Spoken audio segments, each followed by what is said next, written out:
Hey everybody, it's 4:01. Hope you're well. For some particular reason, I cannot reach the Oakland Police Department. The Zoom link that was provided is not working.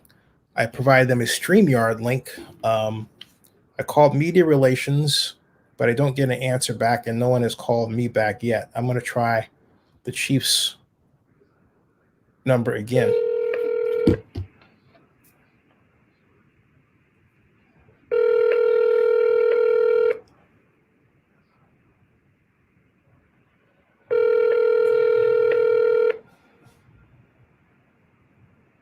You're welcome.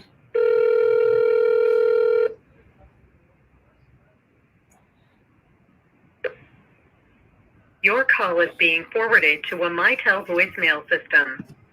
Erica Bermudez is not available. Please leave a message at the tone. When finished, you may hang up or press pound for additional options. Hey, this is Zennie calling. I am waiting for you all in the StreamYard room. The Zoom link does not work. And I'm trying calling both numbers. I'm at 510-517-7565. I am about to tweet out my presence in the hopes of getting a response. All right, thanks.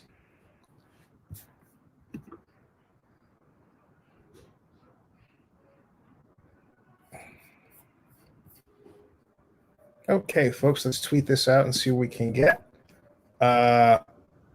available.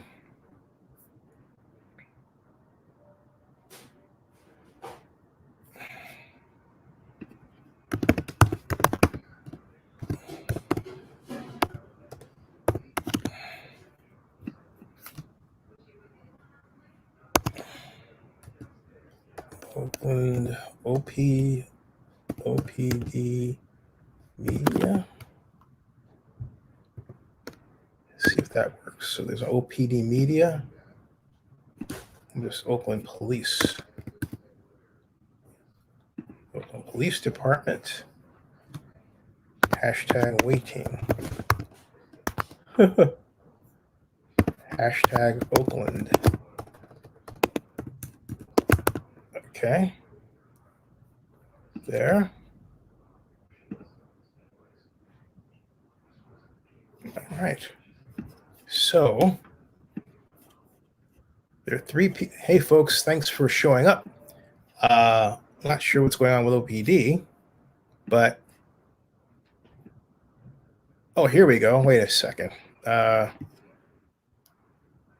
Officer also just called you to try to figure this out. He did. Hold on a second. He sure did. Okay.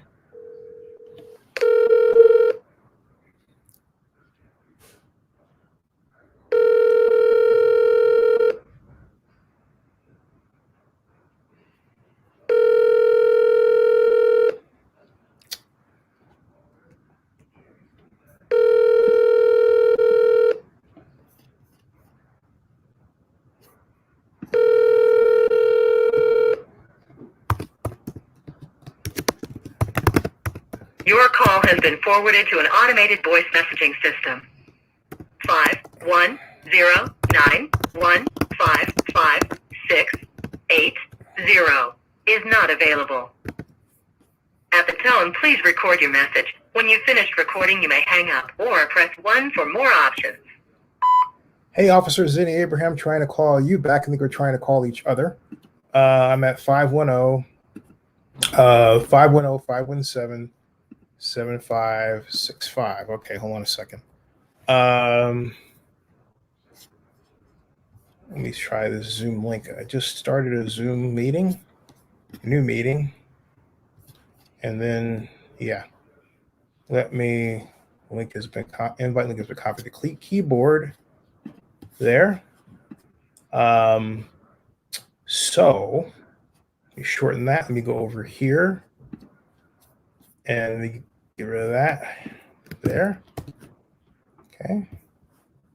I said calling him, but here is a Zoom link there. All right, so everybody can just jump over to that Zoom link because I know it works. So I'm on it now. And aha, officer.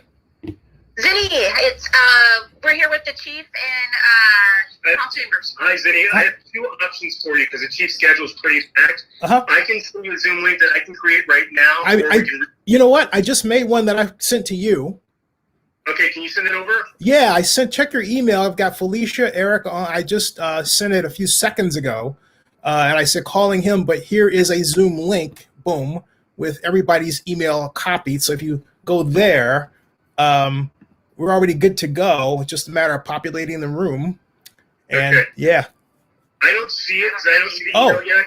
Okay. Zennie, I don't have it either. Oh, hold on a second. Okay. Let me try it again. Let me do this. Let's see, copy that, hit reply all, and then paste it. And I'm sending it. I just sent it again, which should take approximately, I guess, with traffic, 30 seconds.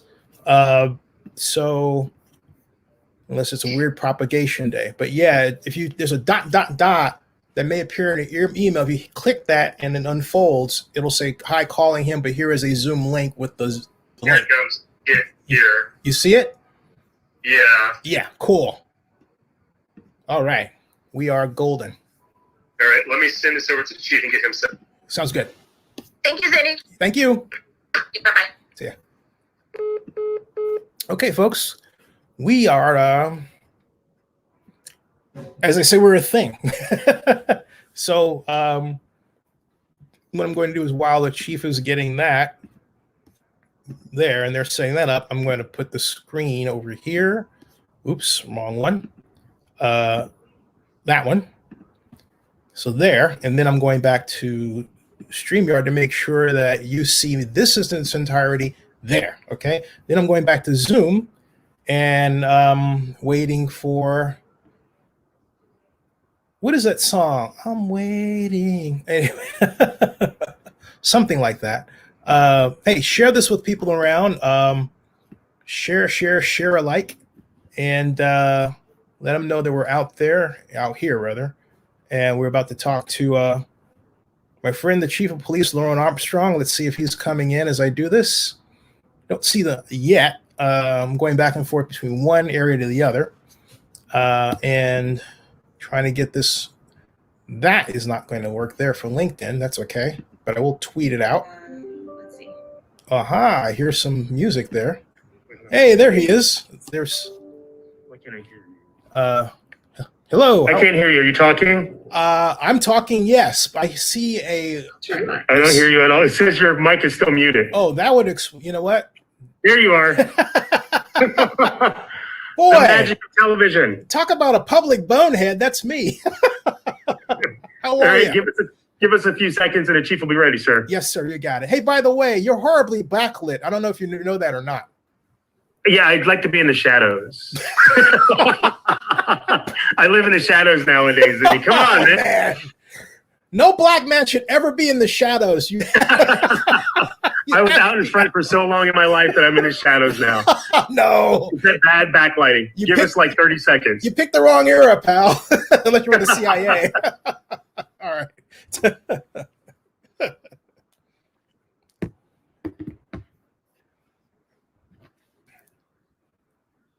Thank you, Felicia, by the way. Thank you.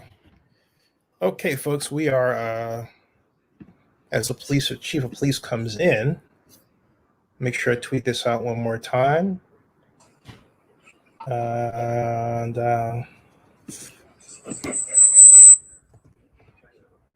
his plan, I'll just do hashtag Oakland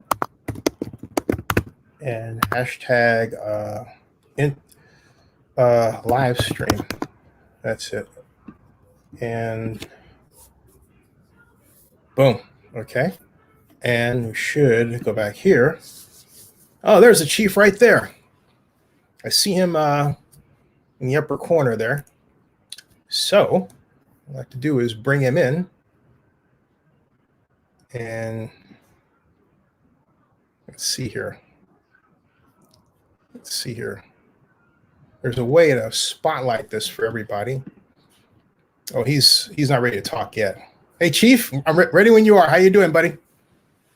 I'm good. How are you, Zennie? Outstanding, sir. Great to see you there. Good to be here, buddy. We are already live. So, folks, this is a Chief's first time, but you generally know how we roll. It's the Chief talking far more than me.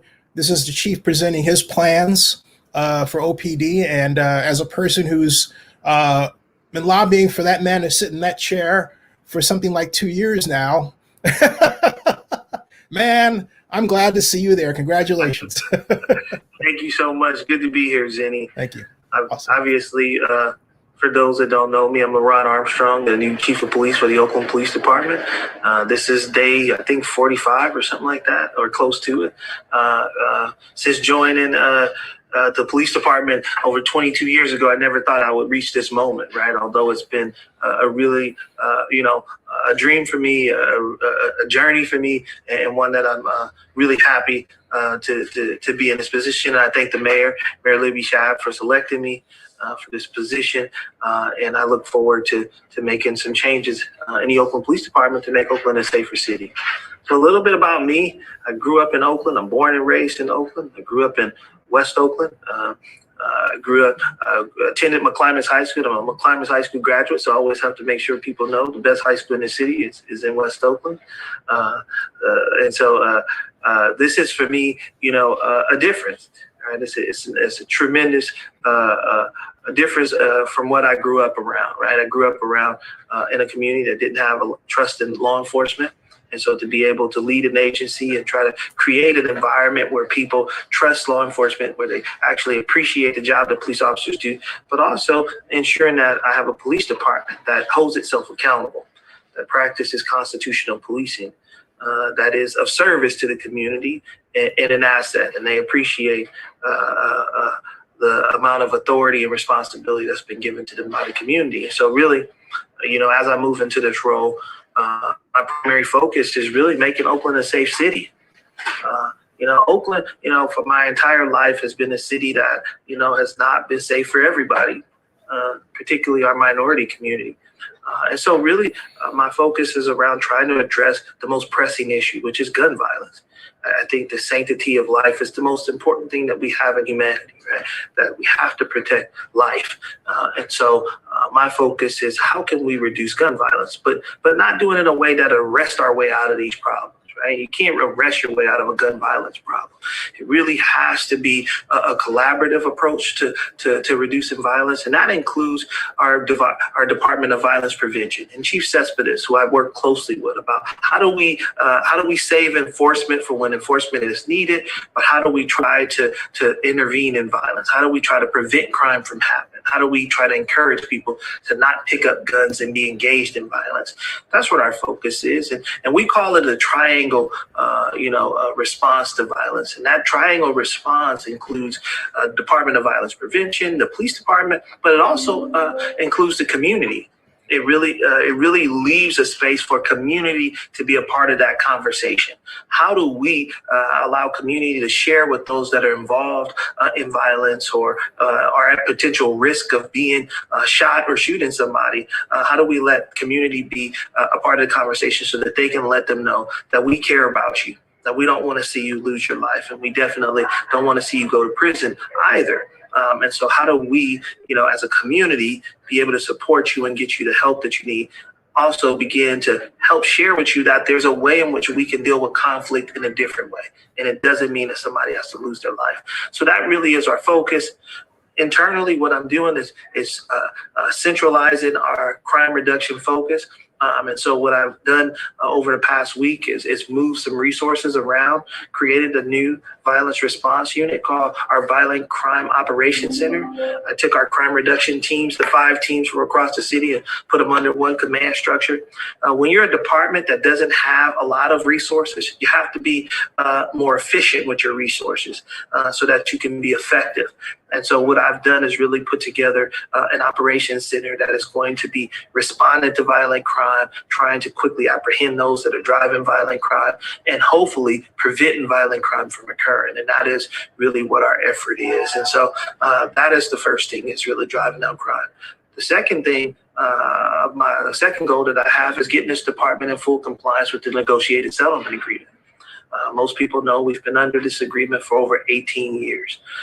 And really, I think every chief that's sat in this seat, has had a goal of getting this department into compliance, but they've fallen short. What I've done recently is I've just created a Bureau of Risk Management that is completely dedicated to focusing on our compliance efforts. It's headed by a new deputy chief. Her name is Angelica Mendoza. She's actually also Oakland born and raised, and she's the first Latino female deputy chief in the history of the Oakland Police Department. So it's good to be able to promote her. It's good that community can see someone that reflects the diversity of our community. But also, I look at her as a very key component in our compliance efforts. As we, again, centralize our efforts underneath this bureau, that'll include internal affairs, our Office of Inspector General, our policy development unit, our training units, right? All of the areas that really drive our risk assessment throughout the department will be underneath her command, and we'll be working closely with the federal monitor to help move this department into full compliance. It's not that far off. We have 7 tasks that are not in compliance. And so it's my job to make sure we have a plan for each one of those individual tasks and work with the IMT to get us in compliance with each one of those tasks. So we look forward to the end of the year, hopefully reaching some level of full compliance, I hope. How's the pandemic impacting what you're charged with doing? The pandemic has a tremendous impact on our ability to address violent crime. The reality is that for many months, we haven't been able to go out and communicate with people. Our ceasefire strategy is driven by direct communication. It really allows us to bring people into the room who are at the highest risk of being involved in violence and having direct conversation with them and saying to them that, hey, we want you to do something different with your life. We want you to make different decisions. And so because of the pandemic and the restrictions that come along with the pandemic, we were unable to do that for the vast majority of 2020. But that has a huge impact. It also didn't allow the Department of Violence Prevention to actually be involved in violence interruption, which means that they need to be on the streets, going to where these individuals hang out at, going into gang territories, if you would, and having direct conversation with them. We call that custom notifications, essentially bringing forth a custom message to individuals that are involved in violence and ask them to do something different with their lives, but also providing that life coaching that they need to change their lives and change their trajectory. And so that the pandemic kind of slowed everything down, brought it to a screeching crawl as we tried to work through ways in which we could do it differently. And it took us a while to adjust, to be quite honest, not being able to have people in the room, forced to wear masks, having the social distance. But I think now as things begin to ease up and as vaccinations begin to take hold in our community, I think it's my hope that we have done a modified call-in with a smaller group. We typically would have between 15 and 20.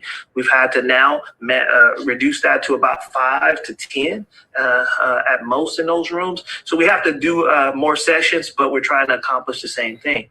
And so this is our adjustment to addressing violence, but I will say that the pandemic has definitely caused us some issues.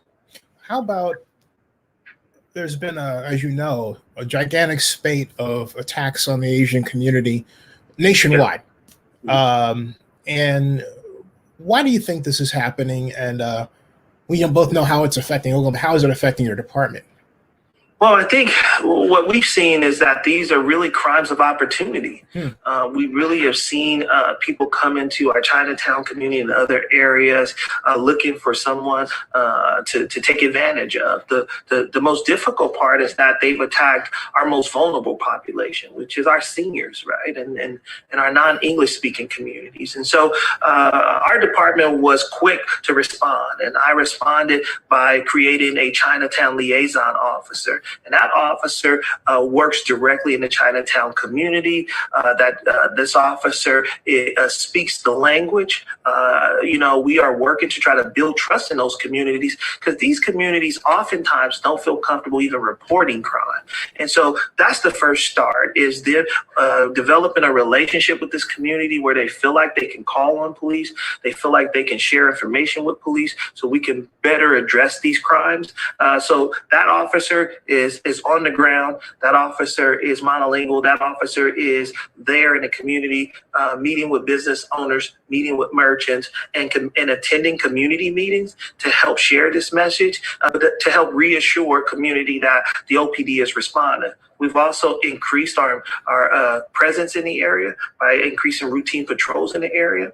And so we're beginning to see a reduction in crimes in the Chinatown area in particular from month to month. So that's encouraging, right? It says that we're beginning to see the benefits of this change that we've made. But I still think it's something that all of us need to be aware of. One of the things I also did was actually put a liaison officer in the Latinx community. And so we have an officer assigned to the Fruitvale district as well. And that became more that, this problem in Chinatown, brought to light that there was a need for an officer in the Fruitvale area as well, again, where we have a community that is non-English speaking and that want to have a relationship with police, but hasn't had traditionally felt comfortable sharing information. That officer is there and he's on the ground and he's working closely with businesses and merchants. We're also developing relationships there as well.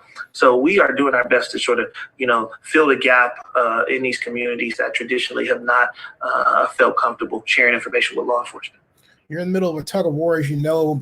Some want to defund the police, others want to maintain it, and we're in the middle of a pandemic with a large, higher crime rate than ever before. How is all this impacting what you have to do? Well, I mean, it's definitely an impact, right? I mean, we've taken some significant budget cuts. I think as a result of those budget cuts, you've seen our sideshow activity skyrocket and shoot out of control and become much more violent than we've ever seen it. We've also seen the demand within our community for a faster response time by officers, which is obviously as a resource issue. We've also seen that the resources that were cut in both Chinatown and Fruitvale were cut as a result of the budget cuts. And so we've seen crime spike as a result of having less resources in the community. And so while I understand people's call for defunding, I think people sometimes don't understand what the overall impact will be. Right? What does that mean for a community? The Oakland Police Department is one of the smallest police departments in the country for a city its size with the level of violence that it responds to. And so when you have those two dynamics, if you have less cops, that means you have less police officers to respond to these shootings. We are experiencing 1 to 2 shootings a day in Oakland. We're now at 33 homicides for the year. Right. And so while people think it's, I think it's a dangerous road when people play with less resources when we have people losing their lives. Right. We need to be out there. I need to do my best to get as many cops on the streets as I can so we can have a greater presence, hopefully to keep our community safe. Listen, nobody in this city wants Oakland to be safer more than me. Right. This is my job. This is what I signed up for. But I have to have the resources to do that. And so while we all want to live in a community where we don't need police because it's so safe that we all feel comfortable walking down the street and nobody's going to harm us, there's no fear of crime, we're not there yet. And until we reach that point, I think we have to utilize these resources to keep people safe. I have young kids every time I go out in the community telling me that they can't walk down the street without feeling like something is going to happen, right? I continue to have elderly people telling me that they don't want to come out at night. My own mother, who lives here in the community, says to me, I will not come out at night because it's not safe and I'm afraid. And so as a chief of police, that makes you feel like, geez, man, if I can't even have my own mother come outside, it means that we got a lot of work to do. But we can't do the work without any resources. Those that want to commit crime in the city has not changed their minds. So whether you want to defund or not, if you don't change the minds of those that want to continue to victimize those in our community, then the problem just gets worse. Oh, a mutual friend of ours, Father Jason Landezza, was on my show a couple of weeks ago. Great guy. Said to me that in working with you, he discovered that the main problem was an increasing number of gangs. Yeah. Yes. What is this because of lack of money? What's the dynamic that's causing this sad problem? I mean, I think what we have to, understand is that this pandemic has shut down all of our schools.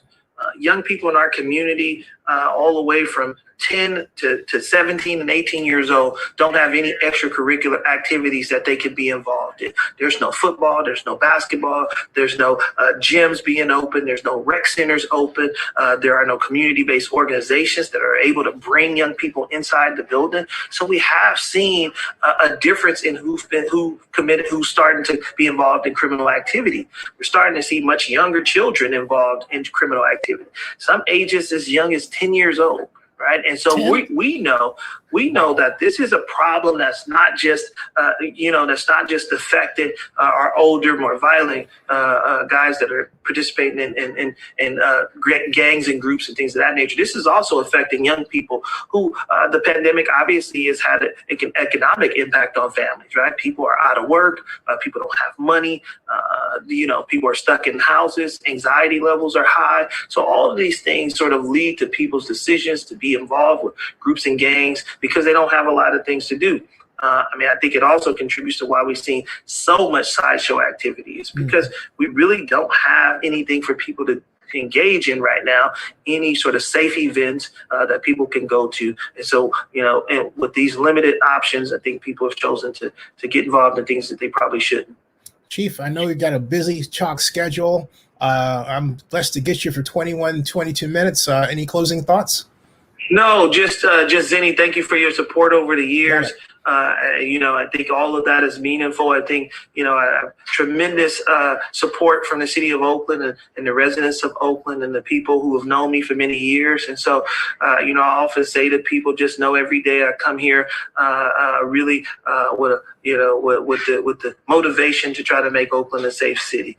That I care about this city. I love this city. It's ingrained in me. It's who I am.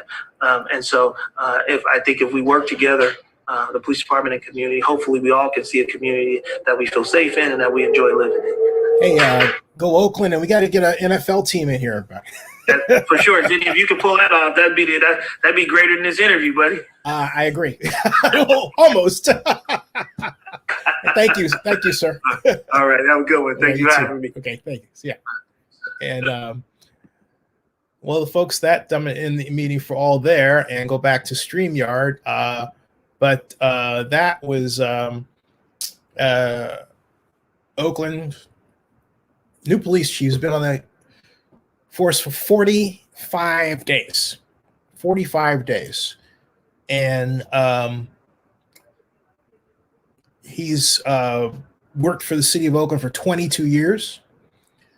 And I've had the pleasure of being first acquainted with him and then friends for about 5. And his only negative is he went to McClymond and not Skyline High School. But all kidding aside, the chief has taken the helm out of what, from my history in Oakland going back to 74, is undoubtedly the single worst period for anybody to operate a police officer department in, because you have people who, look, where we started with the defund the police movement was really George Floyd and Breonna Taylor, and the seemingly continuing process of Black folks like myself, and perhaps you if you're watching, being harmed and killed. And where we went to it is, rather than say ban bad cops, you see, what I'd like to do is have a scarlet letter on bad cops. You know what I mean? We know who they are. You avoid them. I also know why sometimes we've allowed bad cops to be a part of our force. And it reminds me, I'm just going to share something with you. This reminds me of a conversation I had back in 2009 with a fellow I know who is on the Gang Prevention Task Force. And actually, he gave me a couple of great tips that wound up in my blog post on City Brights on SF Gate, and also on Zennie62, which is called Zennie Zeitgeist in those days. Zennie2005.blogspot.com. Still exists, still runs. Anyway, He told me we were having beer at George K's on Broadway and 41st. And he told me that you need bad cops to handle problems that good cops can't handle. It was interesting. I'll never forget him saying this. My point is, I think what's happened in the post Oakland Gang Prevention Task Force era is we went from bad cops that were compartmentalized in the Gang Prevention Task Force, okay, to, and then remember we didn't have social media to spot cops doing bad things to people around Oakland, but because we had the writer's case in 2001, all right? But the point I'm making is that we have ossified a type of policing that really started with what they were called bad cops. And we allowed it to become a norm and harm our community. And that process started back in the late 80s, and then it got worse during the 90s. It basically increased as Oakland's manufacturing base decreased. As we stopped having jobs that were low skill but well paying. In other words, you could feed a family of 4 working at the Oakland Army base. There is a indirect relation, as a direct, there is a correlation, but an inverse correlation between the rise in violent crime in Oakland and to the levels that it has been over much of the 21st century, all of the 21st century, and the decline of our manufacturing base, okay? And I remember being in a meeting with Alameda County Supervisor Keith Carson, because I was LER's economic advisor when he was mayor of Oakland, of course, from 1995 to 1999. And from 99 to 2001, I tried to bring the Super Bowl to Oakland. We lost to Jacksonville. But I was sitting in a meeting with, it was called by Supervisor Carson, great guy. But the meeting was troublesome. They talked about the jobs housing balance and the need to bring in more biotech firms. And I'm sitting against the wall near the door at the back of the room, and I raised my hand and I said, we don't have the education base for those jobs, so we're going to have to produce housing to bring those folks in, right? And that's gonna, and I said, our labor force isn't ready for that. Would you believe that they looked at me like I had grown horns out of my head? Okay.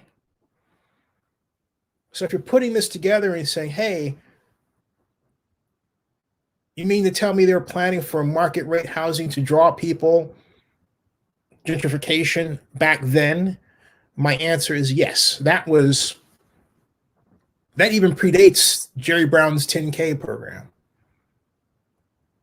Because there was always this anxiety about Oakland not having enough well-moneyed white folks. That's how we put it. I wrote about it very bluntly in the Montclarian in 1993, really in earnest in 1994.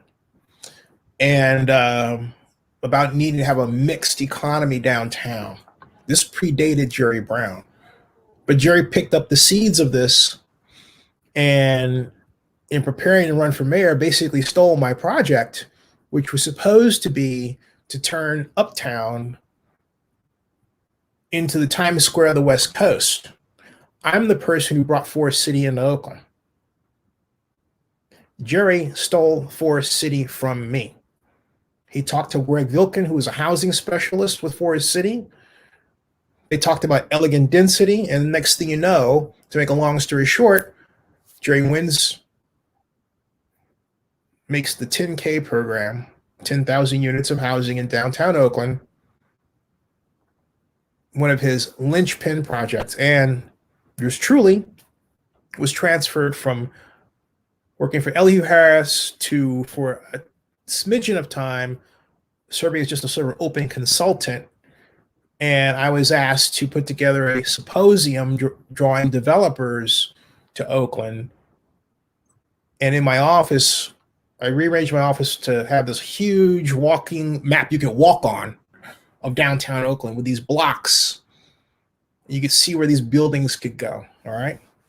That was my contribution to the 10K program. But the difference between then and now is that, and by the way, if you have any questions, just type the question and put it, unless you just happen to be just watching or listening.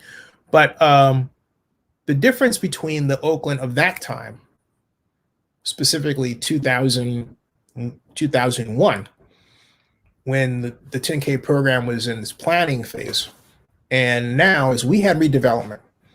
So we could calculate how the development of new market rate housing would also help our affordable housing component. Why? Because we had, in redevelopment, we had to have a 20% set aside for affordable housing. The very last year that redevelopment was active in Oakland, 2011, folks, for that year alone, from tax increment financing, we had a $111 million budget. We had $109 million the year before that. We had $90 million roughly the year before that. Okay, I think that's a little off, but it's about in the 90s. Okay, and it was $82 million before that. All right, but those stepwise increasing numbers that I'm quoting to you were greater than the affordable housing monies that the mayor brought in when she put out that email a couple of years ago. And I said, Libby, please. She said, we got $50 million of affordable housing. I said, you know what? We had double that with redevelopment. Point is, we needed to bring back redevelopment, but redevelopment gave us a comfort to allow the 10K program because we knew we were going to have more than enough money to continue our supply of affordable housing. At that time, folks, Oakland we had so much money sloshing around for affordable housing that we had created an affordable housing industrial complex. And had we maintained that affordable housing industrial complex, we would not have near the homeless problem we have today. You hear what I'm saying? We would not have it. Yeah, sure, I understand that redevelopment has its ills all over California, but Oakland, we got to a place where I thought we did redevelopment really well. Henry Gardner, who runs the Coliseum now, was our city manager, and I remember we were talking about, he wasn't city manager then, but he was a city manager until earlier, okay, with Lionel Wilson. But I remember he and I were talking about how to use a particular section of redevelopment law, was 33678 subdivision B. And that basically says that it's a dormant part of the California Health and Safety Code that says that you can use redevelopment monies for services, because the idea used to be, oh, you can't use redevelopment money for private services, but actually you could if you put in your redevelopment plan. It's right there in black and white, okay? So we were talking about that, and Henry told me something. He says, yeah, we used it in 83 to remove the crack houses in East Oakland, all right? And you would say, what does this have to do with LeRonne? Everything. Because we could get a better overall crime fighting system or provision if we had redevelopment back, okay? So anyway, what I'm going to do is, it's 4:41. I'm going to close this. This is going to become a standalone video, and I'm going to separate out the one with the chief, the part with the chief, from this. and I'm going to do that later today. So, and then segment it so that you can hear the chief's responses or messages about the various aspects of the operation.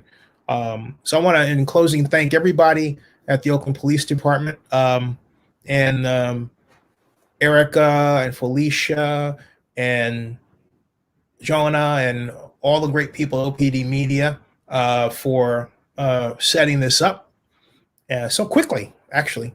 And we got to do it again.